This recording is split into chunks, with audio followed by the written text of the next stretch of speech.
Welcome student, स्वागत है आप सभी का। इसमें हम लोग सेमेस्टर 2 के इंग्लिश के सिलेबस को समझेंगे। सेमेस्टर 2 का जो इंग्लिश का सिलेबस है वो है इंग्लिश ग्रामर एंड कॉम्पोजिशन। इसे AEC 2 कहा गया है। AEC यानी एबिलिटी इन्हेंसमेंट कोर्स। इससे पहले जो 1 था वो हिंदी था, ये है 2 में इंग्लिश। ठीक है, तो सेमेस्टर 2 वाले जो भी हैं उनको अब जो लैंग्वेज पेपर है उसमें इंग्लिश पढ़ना पड़ेगा। ठीक है, अब देखते हैं इसके सिलेबस में क्या क्या चीज़ें भरी पड़ी है। तो सबसे पहला चीज़, इसका जो सिलेबस है, ये सिलेबस ज़्यादा कुछ बड़ा तो है नहीं, लेकिन जो चीज़ हम लोग को समझना है वो थोड़ा डिफ़िकल्ट इसलिए है क्योंकि क्वेश्चन को घुमा के पूछ दिया जाता है, या फिर क्वेश्चन टॉपिक से उसी से पूछे जाते हैं जो यहाँ से है, लेकिन उस क्वेश्चन को इस तरीके से पूछा जाता है कि जो हायर लेवल का थिंकिंग रखता होगा वहीं उसका आंसर दे सकता है। देखिए, यूनिट तो 2 ही हुए हैं आपके पास। फर्स्ट यूनिट है और सेकंड यूनिट है। ग्रामर है 20 मार्क्स का और कॉम्पोजिशन है 30 मार्क्स का। तो जो ग्रामर सेक्शन होगा, ठीक है, उसमें हो सकता है कि खाली स्थान वाला दे दे, हो सकता है कि उसमें मिलान चिन्ह वाला दे दे, ठीक है, या फिर MCQ टाइप का सही गलत दे दे। तो इस प्रकार के जो क्वेश्चन आएंगे उस पर आपको ज़्यादा ये नहीं करना कि हमको क्वेश्चन किस टाइप से वो भेजेगा।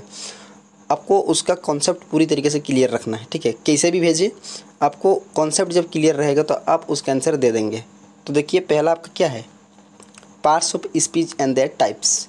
पार्ट्स ऑफ स्पीच क्या होते हैं और उसके टाइप्स क्या होते हैं। ठीक है, और इसके बाद है noun, pronoun, verb, adverb, adjective, conjunction और डिटरमाइनर्स। ठीक है, तो जो पार्ट्स ऑफ स्पीच है इसको आपने बहुत पढ़ लिया होगा, उसके टाइप्स को भी पढ़ लिया होगा, और उन टाइप्स में से जो जो चीज़ें दी गई है वो है noun, pronoun, verb, adjective, adverb और कंजक्शन। एक चीज़ अलग है, वो है डिटरमाइनर्स। ठीक है, तो इन सब से ही आपको जो है क्वेश्चन पूछे जाएंगे। हो सकता है आसान हो, जैसे कोल्हान यूनिवर्सिटी का जो हिंदी का जो पेपर था वो आसान था, तो अगर इंग्लिश के पेपर भी हो सकता है इससे आसान आ जाए। ठीक है, हालांकि प्रेडिक्ट यानी भविष्यवाणी करना जो है कई बार सही नहीं रहता है, लेकिन फिर भी एक अंदाजन बोला जा सकता है। टाइप्स ऑफ सेंटेंस में आपको 3 टाइप के सेंटेंस पढ़ने होंगे जो आप लोगों ने मैट्रिक में पढ़ा था। वो है simple sentence, compound sentence and complex sentence. ठीक है, तो ग्रामर सेक्शन में बस इतना ही है, और ये पॉइंट्स आपको कम लग रहे होंगे, ये छोटे लग रहे होंगे, लेकिन इन्हीं से क्वेश्चन इस तरीके से पूछेगा कि सिर चकरा जाता है। तो इसलिए इसको इतने अच्छे तरीके से हम लोग मेहनत करेंगे कि जिस प्रकार से भी प्रश्न पूछे उसका आंसर दे सकें।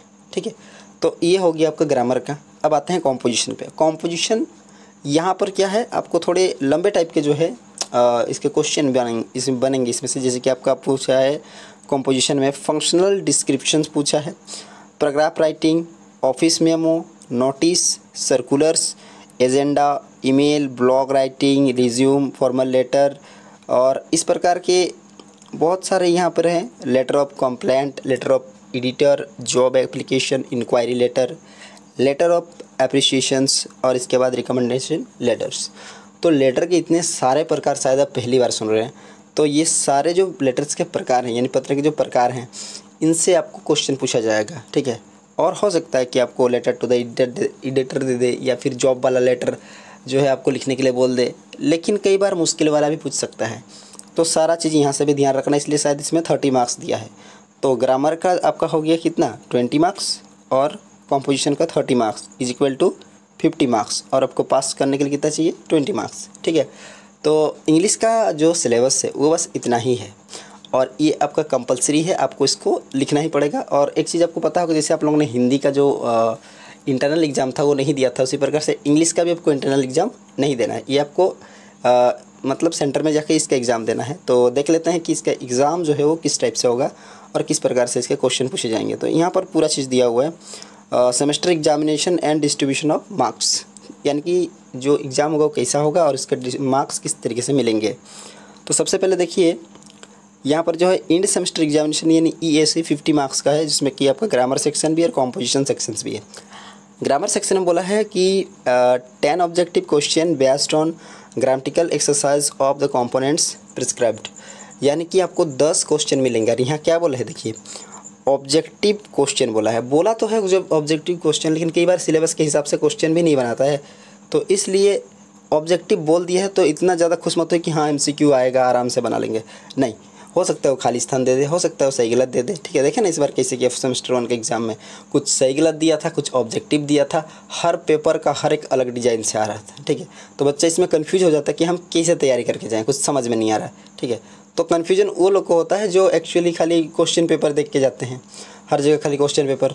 तो ये क्वेश्चन पेपर देख के जाने से नहीं होगा ना। आप सोचिए ज़रा कि पहले से जो क्वेश्चन पेपर आया हुआ था वैसे थोड़ी ना पूछेगा, वो कुछ तो अलग करेगा। ठीक है, तो उसमें मत रहिए, आप अपने कॉन्सेप्ट को क्लियर कीजिए, वो किसी भी टाइप से पूछ सकता है, आप उसका आंसर दे सकते हैं। तो यहाँ पर हो गया आपका 10 क्वेश्चन रहेगा 2-2 मार्क्स का, यानी कि 20 मार्क्स हो गया। ठीक है, और जो नीचे वाला है वो आपका है 3 question based on components prescribed in unit 2 composition. 3 question रहेंगे, है ना। एक्चुअली टोटल क्वेश्चन आपके 6 रहेंगे, 6 में से आपको 3 चॉइस करना है और चॉइस करके उस 3 का आंसर देना है, क्योंकि प्रत्येक जो है आपका 3-3 मार्क्स का रहेगा। ठीक है, सॉरी 10-10 मार्क्स का रहेगा, सॉरी, तो 10-10 मार्क्स का। तो आपको, हाँ, जैसे मैंने कहा कि आपको जो है कॉम्पोजिशन जो है ना, यानी सेक्शन बी का, उसका आपको खास ख्याल रखना होगा, क्योंकि जो ग्रुप बी है ना, ग्रुप बी, उसमें आपको 10-10 मार्क्स मिल रहे हैं। तो उसको थोड़ा लंबा करके लिखना ही पड़ेगा, जो लेटर्स आएंगे उसको थोड़ा लंबा करके लिखना पड़ेगा, क्योंकि 10 मार्क्स मिलेंगे भाई, तो आपको सजा के लिखना है, अच्छे तरीके से लिखना है।